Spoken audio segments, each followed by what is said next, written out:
85% of people prefer text over email and phone calls because they want to engage in a conversation. All text messaging is not equal. Customers respond to people, not bots. Be more like people and start having conversations that end in conversions. Use Scipio.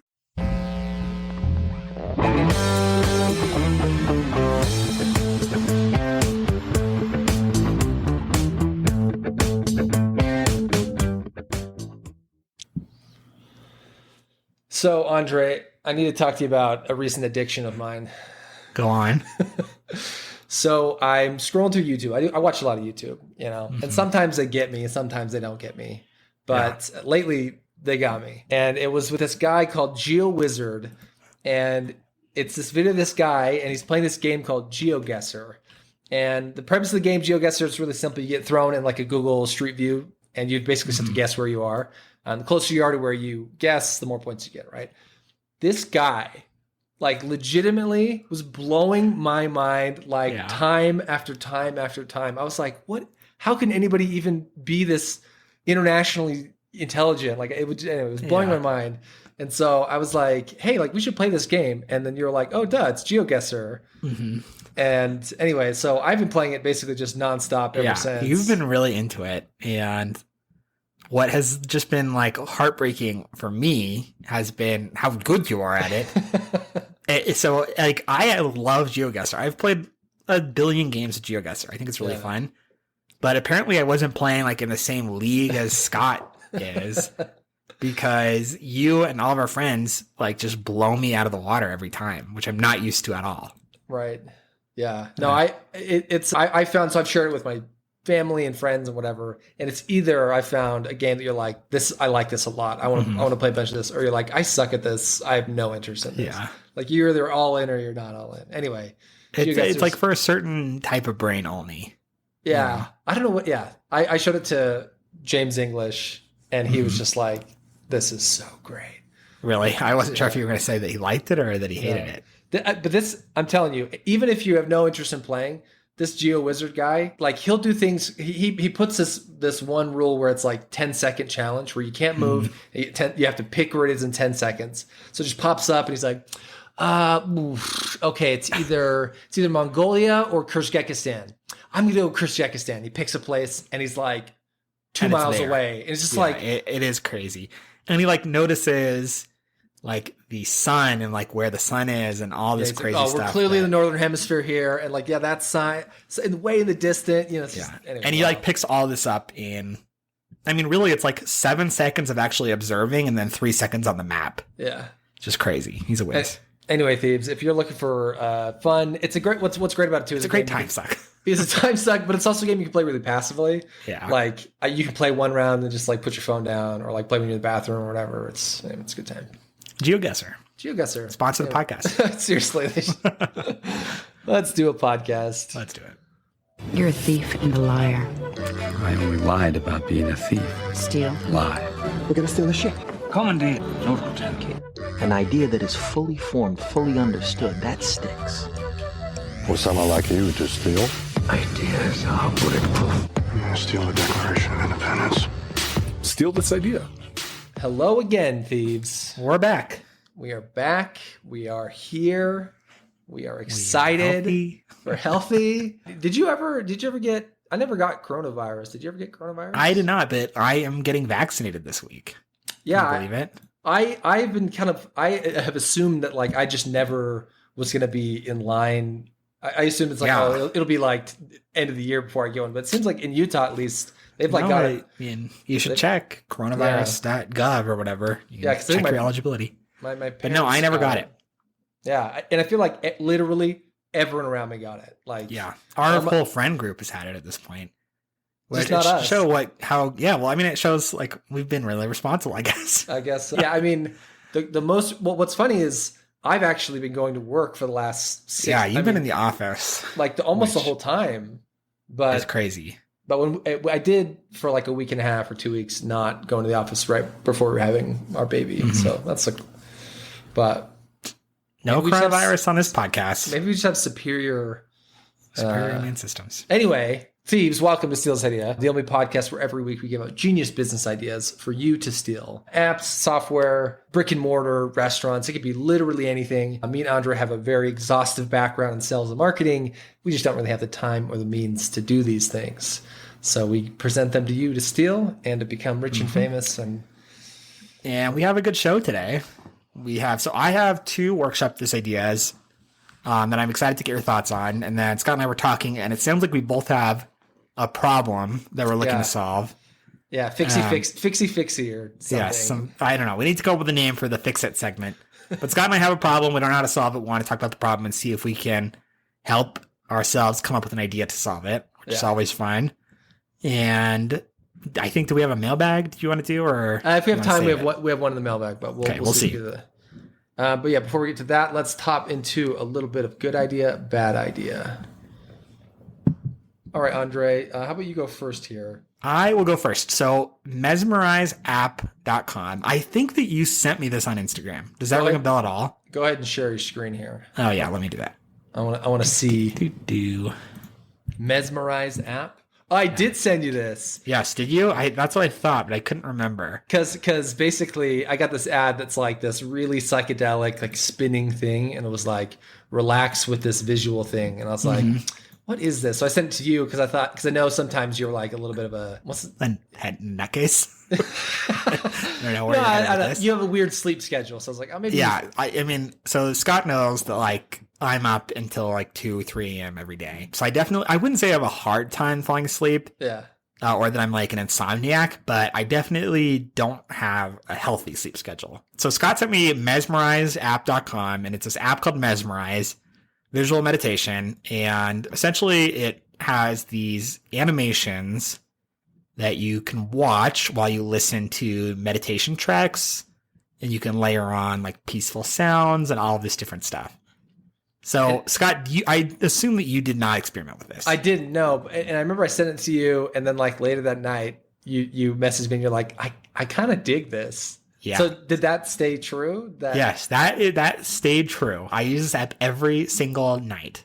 Really? I'm actually, I would say, possibly addicted to Mesmerize. And it's not, I think I'm trying to remember how much it costs. But thieves should know that it's not a free app. It's not even close to free. It's like actually, I think, kind of expensive. Is it you pay for access? It's free to download, but you can't. I mean, I don't know. You can't do anything in the app without a subscription. So okay, so it's a subscription, not like a. Yeah, it's like I want to say it may even be like $10 a month, which I know sounds crazy, but I truly think, and also I would say one thing I want to note is that I'm not into meditation at all. Yeah. Like often I listen to meditation tracks and I find them kind of annoying and a little bit like preachy, or it's just like I can't focus on my breathing for this long. It's just like doesn't really do it for me. But the animations, which like really kind of trance me out a little bit, plus the like huge library of different guided relaxation, sleep type activities, it just like totally does it for me. I am actually in love with this app. That's fascinating. Maybe I should give it a try just for science. I would say thieves that are maybe interested but haven't enjoyed a lot of these other really popular meditation apps, I really think that this one is worth a try. They give you a couple days to try. Yeah, there is a free trial. I'm trying to find how much it is. So I have a. Oh, it's so expensive, Scott. Oh my gosh, it's $12.99 a month. Or $49.99 a year. So actually, you should probably just do the year because I'm pretty sold on it at this point. But yeah, like $50. $50 is a lot, but like if you do struggle with sleep and this is helping you sleep, it's like it's extremely relaxing. I just really can't get enough of Mesmerize. This obviously is a good idea, but here's another idea I'm going to give out for free. So my kid has this app called Sleepy Paws, which is basically like stories for kids. And so it's like you download the Sleep Pause apps and it's the same type of thing, but just like there's probably 30 stories. Yeah. And they're all different themes or whatever. And it's just like, hi, my name is Goldie Hawn and welcome to the world of Mashi. And you have this like really relaxing music. And they're just telling the story of like Mr. Thimble travels to the center of the earth. And anyway, the thing that so it's a great app. I actually like my kids love it, and like if we accidentally paid for it, but then we're like, actually, this is like kind of cool. Yeah. Anyway, there's this one that he's been listening to, which is this like, it's like this Russian guy, because it's all of them are different voices for the most part. Scott's kid is being Russian indoctrinated. He's communist. It's like, it's really funny where what I wish existed, because in a lot of these, you kind of have like the same girl and the same guy who's just like, it's a really breathy, like, hi, now reach back into your heart, right? But what I've found is that I actually really like the Sleepy Paws characters that are like telling the stories, because they all have different accents. They're all like clearly from around the world. This is what I want. I want that, but for adults, of just like short stories, but like from people with all around the world with different accents. I think that would be really interesting. I like where your head's at. I will say, these that are interested in what Scott's talking about, if you have an Audible subscription, Audible has like this whole library of like sleepy time stories. And they have like Nick Jonas and like a bunch of celebrities that are reading these kind of like, they're interesting stories, but they're not exactly riveting, with the intention of like making you more tired, I guess. I don't want Nick Jonas. I want somebody more interesting. No, sure. No Nick Jonas, but whatever you're interested in. It's an interesting service to try. Okay, I got one here for you. Speaking of psychedelics, I have one here called Psychedelic Water, which I got an ad for, and I thought, oh, psychedelic water, fascinating. GMO free, it's vegan free, it's gluten free. I would imagine so, because it's water. So this is like in a tall silver can. I think it's just flavored water. I hate this. So it does have, so it's kava, Damiana leaf, and green tea. So maybe it's like a little bit of caffeine in there. Maybe it's got green tea. It says that it's an aphrodisiac. Do you see that? Of course it is. That's what it said. It's $33 for a 6-pack. Yeah, it's extremely expensive. How much is a 6-pack of beer? Of beer? Yeah. Not $33. You could get probably a 24-pack for $33. I mean, this just seems so expensive for what this is. Yeah. I mean, is there even a party that wants to try this? You know, no. Because first of all, psychedelic as a word is actually kind of a turnoff to me. Yeah. Like, I don't want to experience psychedelics. It's just laced with DMT. Exactly. Like, that's so out on that.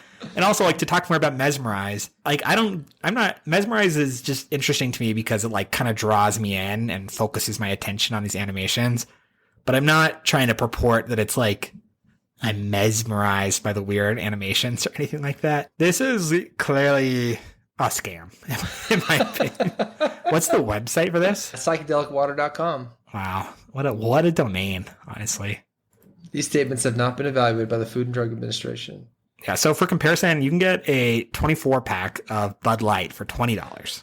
So you could get 48 cans of beer for about a 6-pack of I wonder how much water. like a fifth of mushrooms will cost you. Couldn't have no idea. But also probably not so much more. Or if this was going to be if psychedelic water was going to be a daily habit of yours, yeah, you could almost certainly find a cheaper way to get there. I want to show you this one as well. Have you seen the ad for natural.ai? No, I've never even heard that word. So I click enter the journey here. Enter the world compressed into one interface. It's just like a really sexy ad. So wow, I kind of like that. You press and hold to speak. It says, buy me a HomePod from Apple. And it like syncs up to Amazon and it shows this fun little animation and then just like ships you a HomePod. And it tracks your order and whatever. Okay. It says, say it and get it. Food delivery, online shopping, Ubers, hotels, flights, anything. So you can download it from the App Store right now. Anyway, I saw this and I was like, this seems like something that Andre would either think is awesome or... I mean, if it works, if it's legit, it's pretty awesome. And it looks legit. I mean, based on the number of roles they have open. So typically when we look at scam ideas, they're not real companies, right? Yeah, this is like a real company. They're clearly a real company. They're hiring like 15 people. Yeah, back-end engineers and marketing managers. I'll say I'm not out on it. I like so what the ad showed was literally, like you say, get me a HomePod, and it goes and orders the HomePod and delivers it to your house. all just from text to speech. Yeah. That's kind of cool to me. Yeah. And it's like, hey, book me an Uber to this location or whatever, and just like does it for you. Book me a flight. Yeah. Book me a flight to New York, and just like, okay. I mean, there's a little bit of like, am I just going to overpay for this? And maybe this is meant for people who like don't really care about being cheap. Yeah. But if they can just make the AI intelligent enough. Yeah. Scott always goes for the cheap one. Or that it just like, it's good. It knows how to balance like cheap and good. Yeah. So for example, I say like, get me a flight to San Francisco, and it knows not to go for the cheapest flight, which is going to have a 15-hour layover in Phoenix, but it knows not to go for the most expensive flight, which is going to be, whatever airline and whatever time of day. I like buy 2 tickets to this movie. I like that one. That's pretty cool. Anyway, natural.ai, great website. Super fun. And like, obviously they're like dialing up the sex appeal on this. Would love to know if it works. I'd be shocked. And you're saying it's available in the App Store now? That's what it says, download the App Store. I mean, it says, but it has to be like, it's a beta. So yeah, it has to be like, I download it on the App Store and then I get a message that says, put your email in here. Yeah, maybe. Or maybe it does like a couple things. I don't know. We'll test it and find out. The tagline on the App Store is natural. Say it and get it. Yeah. Which, like, I don't like that branding at all, and they should work on that. Especially because how cool everything else is. It plays into, like, kind of a gross consumerist world, right? To be like, say it and get it. It's like a little... Yeah. Just not really the play I want to hear, but that's natural. That's natural. Do you want to do yours? Or do you want to move on to workshops? Let's move on. My other one isn't that good. Great. Okay, so we are going to move on to we're doing a couple Andre workshops. Yes. Would you like me to kick them off? Yeah, please. Okay. So I get really self-conscious. I just feel like Scott is a very judgmental person. He doesn't like. What do you got for me, Andre? So I'm not judgmental. I'm the least. Okay. Thieves who listen, no. I just worry because I feel like you and I are so different. It's one of the things I like about our friendship. It's one of the reasons I like doing this podcast. Right. And then when I start talking about my problems, it feels like you're always like, I don't know what you're talking about. So I don't know how to tie my shoes. And I feel like a lot of people I will say I do know how to tie my shoes, but I'm really bad at it. And I've been told that 100 million times in my life because my shoes are always coming untied. You do the single? I do bunny ears. I do bunny ears. One bunny, and then do you do the second bunny? No, I don't know. I can't change who I am. Anyway, Scott, have you ever in your life, what's your take on skincare? Do you care about skincare? Do you think about it? So what do you think about skincare? Yeah. So Joy, my wife, she cares about skincare, and it's this kind of battle that we've talked about this before. Where it's like skincare is like insanely expensive. Like it is such a racket. It's a really expensive hobby to get into. It really is. You want to care about your skin. And there every once in a while, so I get kind of bags under my eyes, and I'm in that time of life a little bit where I'm like in my early 30s, and I have 3 young kids, so I'm like not getting the best sleep of my life, and I've never really focused on my skin at all. And so every once in a while, I'll like try and remind myself to like grab some of her moisturizer and just like kind of rub it over my eyes. I don't know. I will send you a product that you should try. That's not that expensive. I think I got it for like $7 at Nordstrom Rack. That has helped my under eyes immensely. I did not have perfect under eyes, but I think that they're a lot better now. Yeah. But here's the thing is what's tough to me about skincare, and maybe you felt this and maybe you haven't, but like, let's say I were to give you a product to start today for your under eye, or maybe let's say you were to go to Target and see an end cap or something like an under eye cream. Yeah. And you're like, I want to try this now. What's really hard for me is I really, really, really don't want to take like a selfie of myself every day to then like evaluate if it's working. So I feel like every day I'm basically looking at my face and trying to decide like, has anything changed? Is it getting better? Is my acne getting better? Is my like general skin tone and texture getting better? Yeah, because skincare is kind of like working out where you like, it takes it's these tiny little layers one at a time. And over time you start to notice it, but like, not after even weeks. It's months. But what really bums me out about skincare is there's 100 million products in skincare, and I don't have 6 months to devote to like figuring out if they're working or not, and to then be like, okay. And then it's also It's a matter of what actually made the difference versus what didn't. Like, what can I cut out? What's maybe irritating me more than it's worth? Sure. So I was, thinking about this a little bit because I was thinking, like, I think my skin's getting better, but I wish that I could tell, and I wish that I could convince myself that anything that I was noticing wasn't just like the placebo effect, right? Especially my under eyes, because I feel like some days I use it and I'm like, yep, my under eyes look way better. And then I'm like, is that even true? Or am I just convincing myself of that? Yeah. So what I came up with is I think that there is definitely room for an app that can analyze your face with AI to determine your like various, obviously there's going to be weird issues around the law and like what an app can do when it comes to dermatology. But all I really want is an app that rates like my general skin quality, and then it like keeps a benchmark on file, and then I can like anytime I want whip it out, have it scan my face again and say like your complexion is improved by X%. How am I doing? Your texture has improved by X%. Your like, your wrinkles, your lines, etc. have improved by X%. Like, I really think that an app like that could do really well. And I'm surprised that there's nothing out there that can rate your general, like, or rate or make recommendations about your skin quality via AI. Yeah, that's interesting, because the other part, as you start talking about that, so there's the, how am I doing, right? But to me, what's even more compelling, at least if I'm the creator of this company, is my kind of red flags. Yeah. It's like, hey, like you're getting wrinkles, like you're getting crow's feet, you're getting, you maybe you didn't worry about having bags in your eyes, but all of a sudden it's like, hey, we've noticed an uptick in this.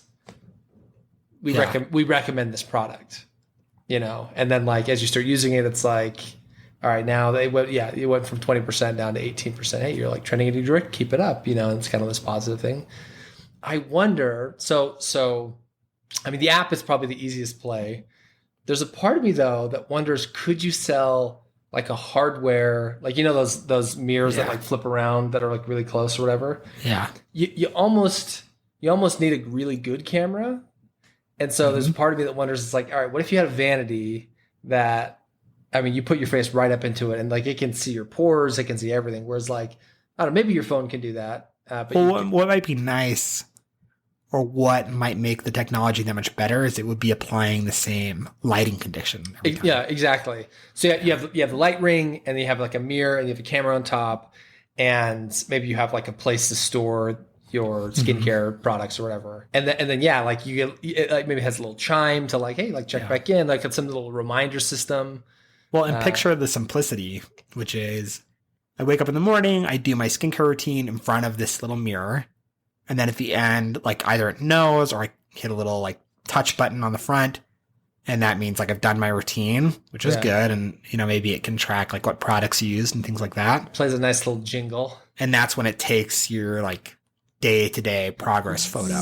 It's like, okay, thanks. It's just interesting to me that like for most parts of your appearance, I feel like there's pretty obvious signs of your progress. Like with weight loss, it's your weight. You have a number that says this is how you're doing. Yeah. And then there's like BMI if you want to get into a calculation, but it's like your skin seems like something that could be objectively rated on like a scientific scale. And especially by age and, certain demographics, right? Like, oh, I am a Hispanic person. Well, Hispanics in their 40s have an average baseline of like these criteria, and you're either above or below those certain things.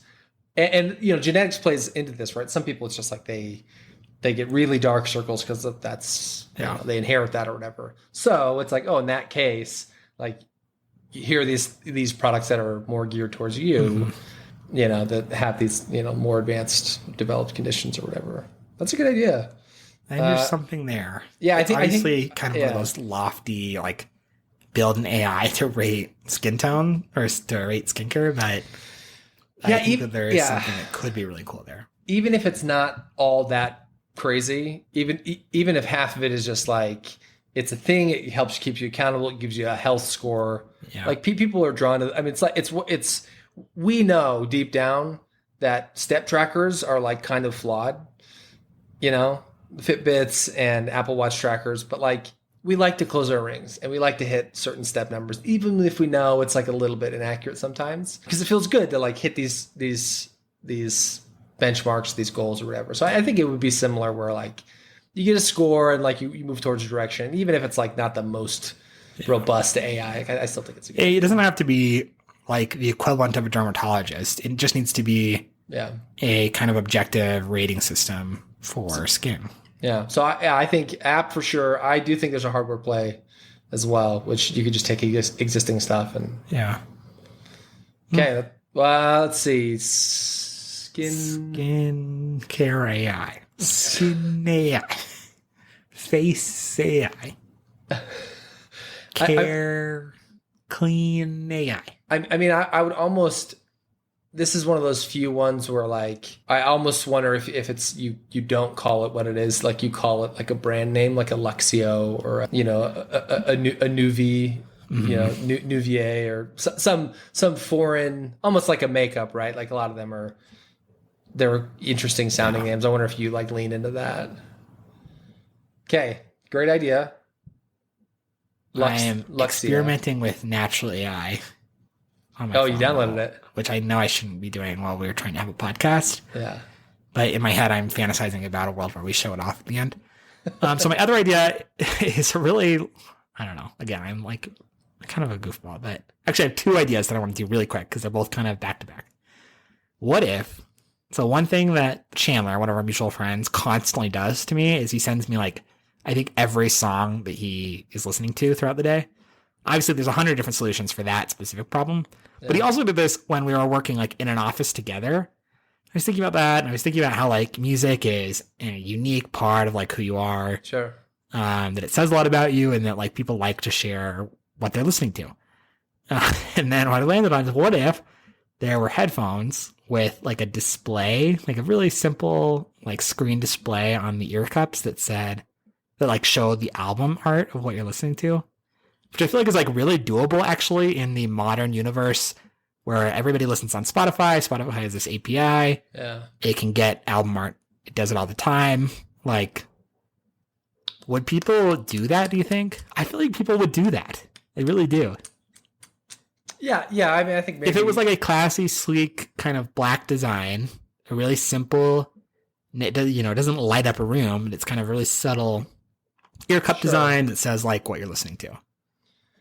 So I'm thinking through the pain point a little bit. I mean, it's obviously like kind of a no, but like maybe I get novelty item. It's not really solving a pain, but so here's, I want to just unpack it a little bit because it's something that I appreciate, which is like, okay, so I found this song, right? Mm-hmm. And I don't really know your taste in music fully. Like if you like hip hop and I like hip hop, like maybe there's a good chance, right? Especially if it's anything contemporary, it's like, oh, here's a new Kendrick Lamar song, whatever, right? But there's a lot of music out there that like some people, even if they're not explicitly into that music, might like that song, right? To me, what I think is interesting is like I'm wondering, is there a middle ground between not having to share with you directly, but sharing into a space where like so many things are just really targeted, right? Like I would love to like listen to a song and like when I thumbs up it like goes into some stream of music consciousness with my friends. And I could just see like, oh, Chandler just liked this song and it like kind of comes across some bar. And like, that's all it is like, because you like slid it in this area of like, my friends might like this too. And it's not, hey, Andre, I think you might like this, but it's like, I think someone who's connected with me might like this. And I don't know, I guess the closest you could do with that is like social media of like posting it on like Facebook, I guess, or like Twitter. Yeah. But I don't know. I wonder if there's a better solution for sharing music indirectly that where people could like see the kind of music that people are discovering and liking, and then like, oh, that looks, well, what's that? Like, yeah, I don't know. Especially if it integrated with all. Yeah, it would have to. I mean, like really, Apple and Spotify, because a lot of things are kind of shut down. So if you could figure out a way to like make things work between. Anyway, maybe that's another idea.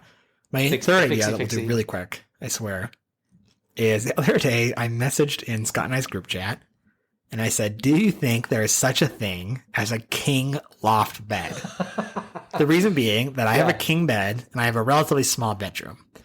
And what I hate about it is my king bed, like my bedroom is basically a bedroom. It's just a bed in a room because nothing else could possibly fit. And I was thinking about loft beds for whatever. I think I saw something on Pinterest. You're thinking about all that real estate towards your ceiling. All that real estate in the sky. I have relatively high. I think I have 9-foot ceilings, relatively high ceilings. So I don't feel like I'd be claustrophobic up there. I'm looking at my ceiling right now.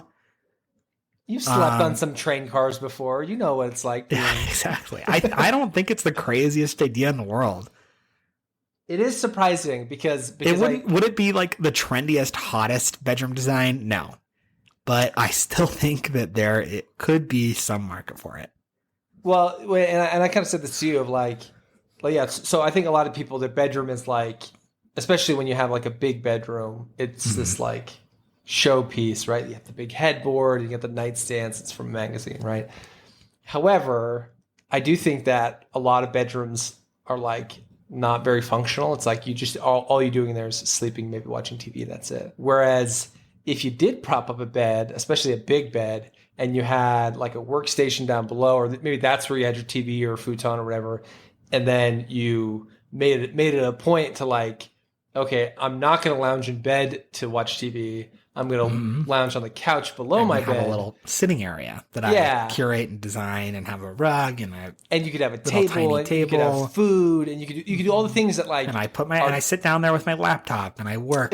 Exactly. Yeah, it doesn't feel like you're working in bed. Which sometimes when you do that, you're like, I got to take a shower. I just feel like a schmuck. Well, it's just not. It's not the natural work position. And by contrast, I love my office. I have like a beautiful office that I've spent a lot of time making nice and getting right. And I just want more spaces like my office and like my living room, which is also, I think, actually really functional now. Yeah.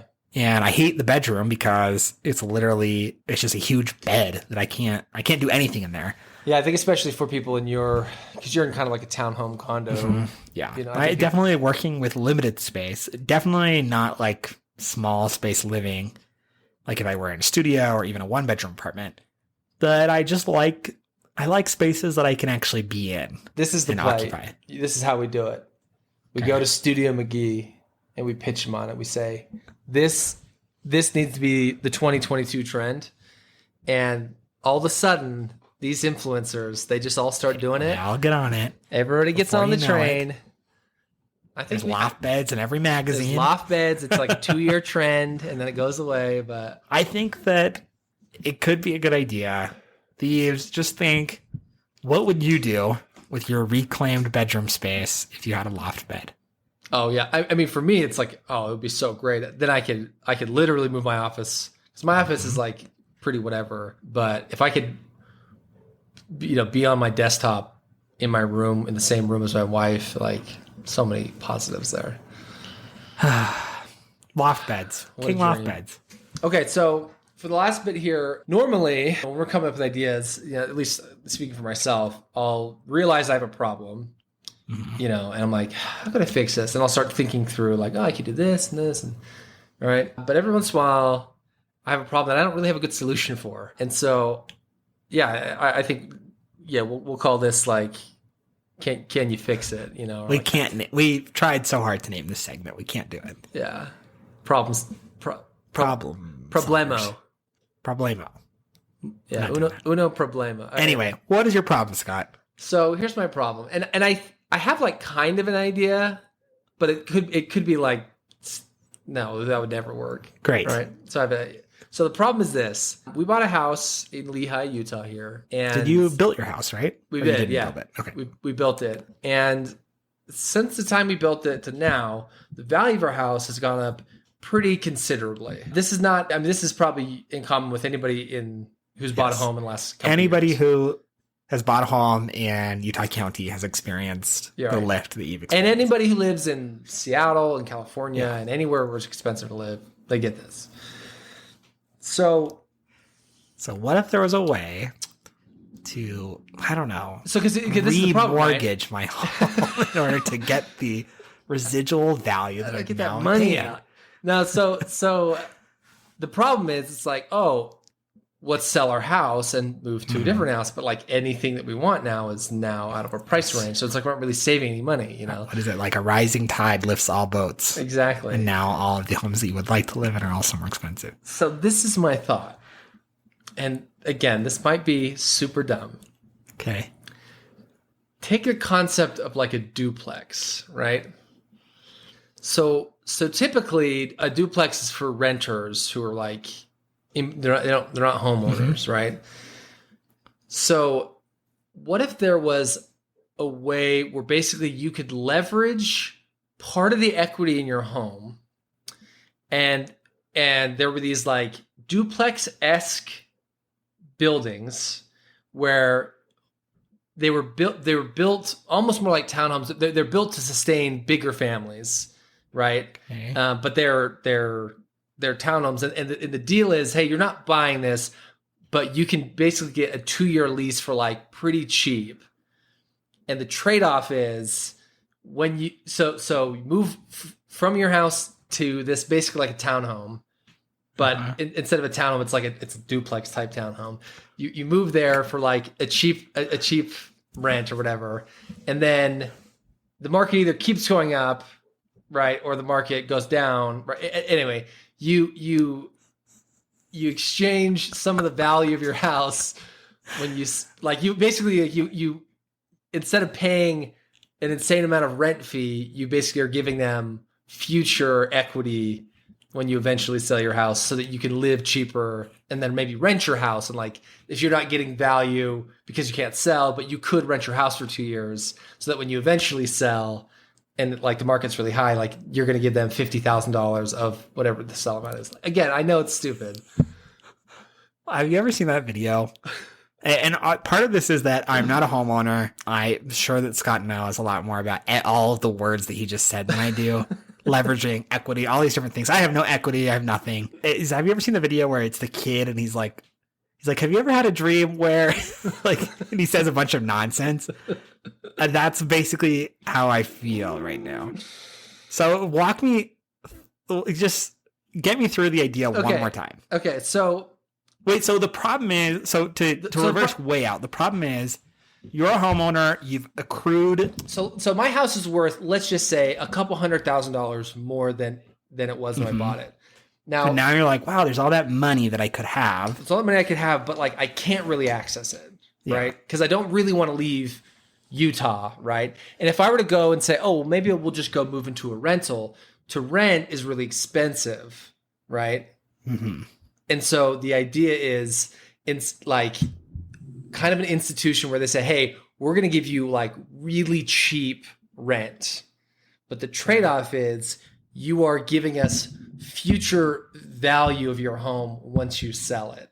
So it's almost like assuming the market goes up, which like that's the gamble this business takes.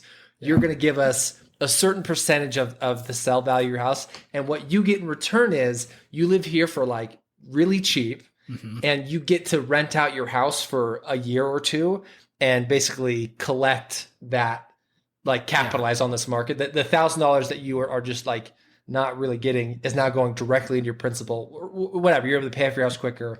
But so then when you actually sell it, instead of selling for getting 800,000 or 700,000, this company gets this institution now gets a portion of that because that was part of the agreement. Yeah. So this week on Still This Idea, Scott is inventing a new financial instrument.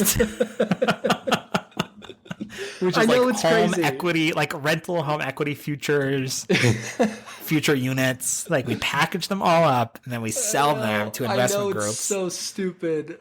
So I hear the pain point, and I think if we were to sit like, I don't know, a retail economist, they might explain that this is just like the natural, I know, like opportunity cost of like buying.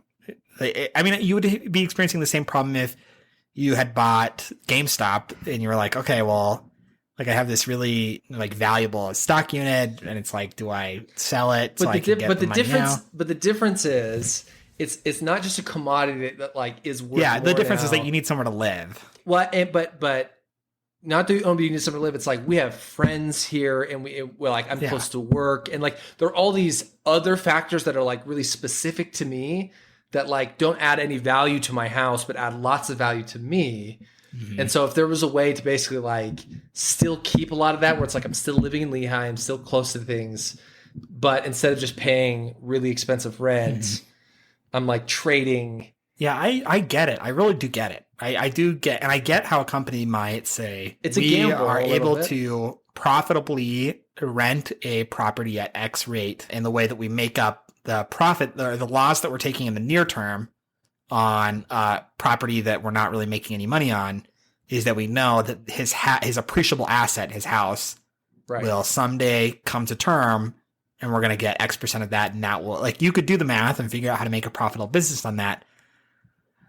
I don't know. I don't know why it wouldn't work. I know it feels like there's some huge hole in it, and it feels. I mean, here's the thing. Here's the best thing. What you should do is you should move into a hovel and just cash. You can rent somewhere for cheap. I know. Those places do exist. I know, but and this is the other thing is like so that's where the sacrifice is coming, and this is where this is important is like. As a homeowner with 4 bedrooms or whatever, it's like I'm used to this lifestyle, right? So in order to rent somewhere cheap, I got to live in somewhere. I got to make all sorts of sacrifices to like get to that price point. And honestly, like a 4-bedroom house for rent is like not a common commodity in the world. Well, and if it is, at least not. I mean, or if it is, it's going to be in a neighborhood like yours, and it's going to be expensive. It's going to be $2,500 to $3,500 a month easily, easily, right?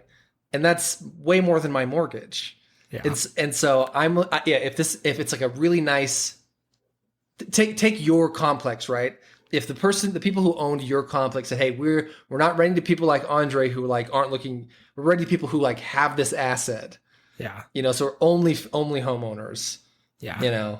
And so there's a little bit more trust there because it's like you are a homeowner. Like in the renting community, there's always a little bit of like, a background check and Like, yeah, and the renting, I am stunned because I would say I live in like the upper percent of what you can rent in Salt Lake. Yeah. Like at least as a normal person that's not private, I guess.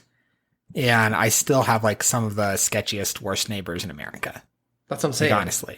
Anyway, that's my problem. I don't know if there's a good solution, but that's the closest I could come up with. Is like, I would be willing to say like, if the rate in which my house's value is going up, I'm fine losing out on some of that equity because I could get that back in renting my current house now, right? Because if I can rent my house, I mean, it starts to sound like almost too good to be true when you start saying that, though. Yeah, is you're going to get this cheap rent on another property, and they're going to take it out of the future value of your home, and you're going to rent your entire current property. And then pay like just extreme principal down. I mean, right? So all I'm saying is like the financier out there who's trying to figure out how can we bundle like these assets together. Yeah, it's like it starts to look less and less appealing. Yeah, which it just starts to sound like you're manufacturing money at some point. It's like this house is going to keep like raising in value, and I'm going to rent it out in the meantime. I'm going to pay off my. But I guess that's how people get rich. I don't know. Well, but this is like this only works this wouldn't work in a place where housing markets were in a down housing market. But that's also like that's the risk part is it's like that the value of your house maybe won't go up, maybe everything will plateau, or maybe we'll have a recession or whatever. And that's the risk is like, okay, or the rental market doesn't do as well, and then you're losing out on the potential rental income that you were expecting. Sure. Yeah, totally. Anyway, that's my problem. Well, I can say that my idea or my problem I'm having is a lot easier to wrap your head around. So, and no shame on Scott's idea, and I think that homeowners out there, I'm sure that you get what Scott's saying. Anybody who's a homeowner totally gets the pain point, but it's like. It's not, brainstorm ways to access the equity in your home earlier. Yeah. That's all. So mine is last night, Scott.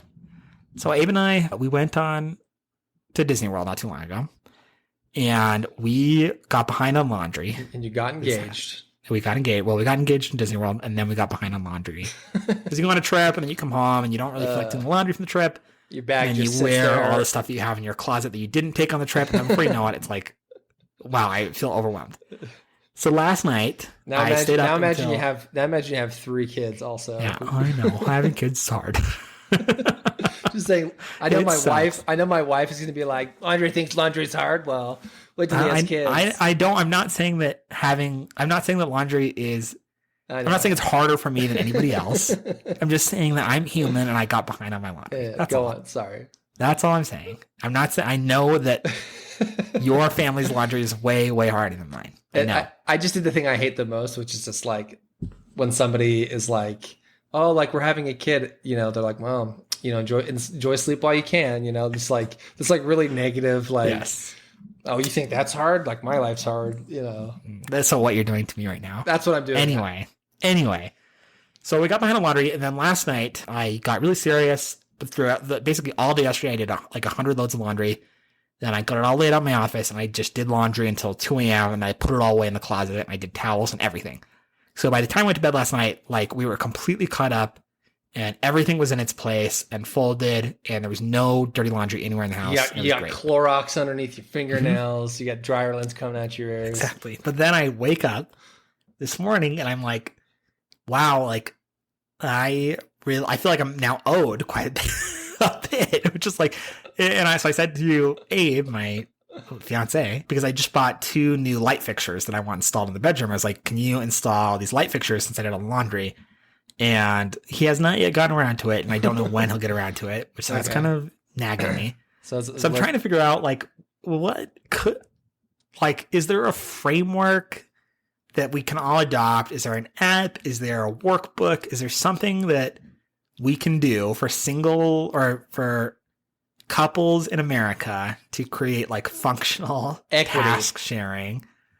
Like, I just feel like, I mean, so here's the thing is I understand how toxic it would be to be like, I just wish that I could now have a token and then I could cash in my tokens for things. I know that sounds crazy. I know that sounds like, that's not what sharing a household is like. That's not what sharing a relationship is like. You shouldn't think like that. You shouldn't think in terms of like being owed and doing things so that you can have something owed. But it's like when you do a big project, like getting all the laundry cut up and not even like asking them to fold or do anything or put it away. It's like, now I feel like I'm owed something. Yeah. And I just wish there was some way. Okay. What about this? Manage that. So yeah, you're going to run into problems when it's like this bartering chip of like, well, I totally understand. Because I probably get into this fight with my wife more than just about anything, which is like, you know, whether I am too dirty or I don't do the dishes as much, or whatever it is, right? Everybody kind of feels like they're contributing in some way, right? And it's like, well, but I need you to do more of this or that and whatever. And it's like, well, I thought I was doing fine here, and yeah, you did all that, but like I'm doing all this, and you know, so like that's always going to be right. Equity, man. What do you do? Like, what do I need? What can I do to think differently about it or something? I got it. So I don't feel like I'm getting screwed when I do the laundry. Okay. This is an idea here, and I'm gonna call back to an idea that I pitched 10 episodes ago. Okay. Which was an idea called scoreboard. Yes. And the idea behind scoreboard, amazing idea. One of the ideas that I was like, yes. So yeah, and the concept, was for my kids initially, which is just like, I need them to eat food. Imagine if we had this like little miniature scoreboard that like I could assign points for, they do this, and then it shows up, ching, ching, ching, ching. Like, you're right. Okay, here's the idea. So you take scoreboard, and it could be a simplified version, but here's how it works. You don't award yourself points. They award points for you, right? So you say, you punch in, I folded all the laundry and did all this. How many points do I earn? Right. And so Abe gets that thing, and Abe's like, well, that really was a lot. That's 10,000 points. And he determines the value, not you. Yeah. So now you've got 10,000 points on the board. Right. And you say, oh, I just did this. Oh, I just did this. I just did this. Right. Like, how many points? And maybe some of these things are like established. Anytime someone does dishes, it's worth 100 points. Or maybe this was out of the norm clearly. So like you're asking what the value of that is. And by doing this, you basically are saying I did the dishes, and all of a sudden it's like, oh, Andre got 500 points, and then he or she sees that the point differential is just bigger, right? It's just like, wow, Andre's been doing a lot, right? And that serves to I know, and like like if you use it as a hammer, then everything breaks down, right? Yeah. But if it's like if that's just like the one more, because we do this in sales, right? It's gamification, right? Mm-hmm. I could say like, hey, you're in third place, but the moment I put a TV screen that shows you in third place and everybody else sees you in third place, it changes behavior, you know? Everything. And so I do think that some sort of visual component could maybe help. You have to test it and be really careful. Yeah. But I do think that it could work. And I can only speak for my own relationship, obviously. But I know that, and again, like people are going to have completely different problems, are going to have completely different situations that they're in. But at least in our like 2-person, like 5-year relationship home, I know that Abe wants to like be an equal contributor on the topic of like home upkeep.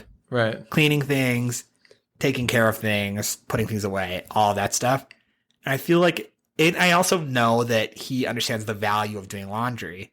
So what I like about this idea is that it's first and foremost, it's kind of a gratitude exercise. It's like, oh, thank you. Right. It's the opportunity to say like, here, you totally earned 10,000 points for doing all the laundry. Awesome. And I think that unobjectionably, it would be like, yeah, that's worth 10,000 points. And I think that because of that, he would also be like, yeah, so what I need to do now to make sure that like we're roughly equal point wise is like clean the bathroom or do something like that. Right. And it's just like, or he gives you 1,000 points. And now that opens up a discussion. You say, oh, 1,000 points, huh? Yeah. Can you imagine? And then you get into like these really broken point inflation scenarios where then it's like everything in the house is worth 1 point. It's just like, well, I think what it would do is you'd say, oh, it seems like you don't really value that very much. It's like, oh yeah, I do the laundry all the time. And it's like, oh, like you would get to the bottom of like, oh, like I don't think maybe you didn't realize like it wasn't just I did a load of laundry, I did 20 loads of laundry. And it's like, oh, I didn't really realize. Right. You know, like maybe it serves to like be a temperature check on how much they internalize the value of it. And if it's low, it's way lower than what you think it ought to be, then it's like, oh, maybe they don't quite totally understand what I did. You know, because I know this happens a lot with my wife where it's like, I'll come home and it's like, she's had a long day, but like what a long day, that changes every day. Right. Yeah. But I know it's a really long day if Archie wakes up with a blowout and, you know, they fight all day and she had to, you know, right? All these things. But like maybe she doesn't necessarily write all that stuff out. Yeah. But I think that maybe there could be a way to do that. The core of a lot of these things, I think, is that though, where it's just people underestimating or overestimating the value of things. Well, and or just not being aligned on like how difficult things are or how tired you are. And the immediacy of things. That's where we have the most contention. I think lots of men and women we also have a lot of immediacy contention. I have a feeling that I'm more joy, which is I think everything is an immediate. Like, it's just like it's like why didn't you do the dishes? I did them again. It's like why I was going to do them. I was just not at the time that you wanted them to be done. Go kick rocks. I was gonna do it. Whatever. Everything can wait with you. Everything can wait. Yeah. It doesn't help that like, so there's that. And also I'm fairly absent-minded. And so you often forget. I'll often forget and I'll be like, I really did have intentions to do it. I wasn't trying to skirt around it, but I just got sidetracked. So this is the other thing that I'm saying on this topic though, is like, and maybe thieves out there know of something, but I just wish that there was a framework for thinking about this topic. Sure. Do you know what I mean? Like, I don't know. It's like I'm a very like kind of scientific brained person. Yeah. And it's like for many, like my job essentially is implementing the same framework that I've done at 100 other companies. And I love having a framework for thinking about problems. And there's not really a framework for how to think about taking care of your because household chore topic. Unlike conflict resolution, where there's lots to be said about like, oh, we have a problem, here's the way to address that problem. Right. Mm-hmm. Like I remember when I served my mission, they had a thing called companionship inventory, which was like a mandatory thing you had to do which is just like, it just forced you to have the conversation of like, how do you think I'm doing? Yeah. You know, I've read actually quite a bit about companionship inventory. You know, and like, I'm interested in the idea. Yeah. 9 times out of 10, it's nothing. It's like, yeah, you're doing great. Everything's fine. But like, it does open up the door to be like, well, you are kind of doing this and this is frustrating to me. And it's like, okay, well, maybe I can work on better. It just like forces you to have a conversation. I wonder if there's like a flip side of that where like, instead of you asking for ways to improve, I wonder if it's kind of more towards kind of what we talked about, which is like gratitude, which is like giving yourself a framework of like a recap of like whether it's daily or weekly, where you say like, what are the things, how did I serve you best this week? And or whatever, or like what did you appreciate the most this week? And you like take the time to think about it. And by doing that every week, by like, it forces you to be like, well, I guess you did all that laundry. That was really nice. Like it then crystallizes in you, you know, like, Yeah. Anyway, like I wonder if it's something like that. So, Thieves, you tell us, should Scott and I's next podcast be on finance or relationships? Or therapy? I don't know. I couldn't tell you which we're best suited for. We've really been all over the map on this. We have been all over the map today. Well, let's quickly wrap up. If you want to reach us at the show, at Go Steal This Idea on Twitter, Steal This Idea podcast on Instagram, or GoStealThisIdea.com has all the socials. You can support us on Patreon, ship in $1 a month, a couple bucks a month. We just recorded we talked about GeoGuessr. We just recorded a Patreon episode where we do one together, and you kind of see what that experience is like.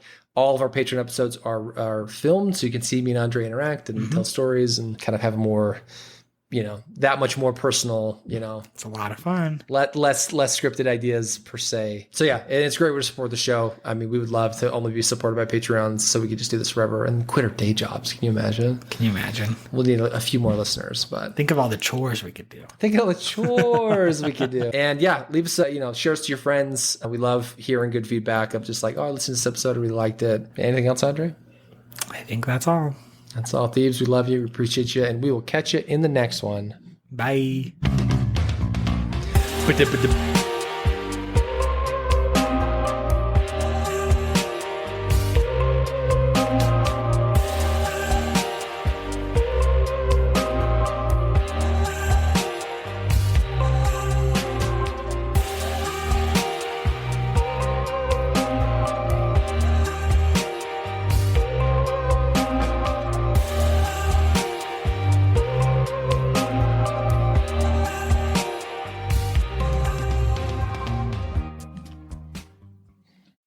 Use Scipio, the #1 engagement tool for sales teams that want more responses, appointments, and conversations. Message your leads and customers where they are on their phone. I'm not talking about phone calls. We're talking about true one-to-one texting. Use the code STEAL at Scipio.com for 2 free licenses. Use the code STEAL at Scipio.com for 2 free licenses. See you later, Thieves.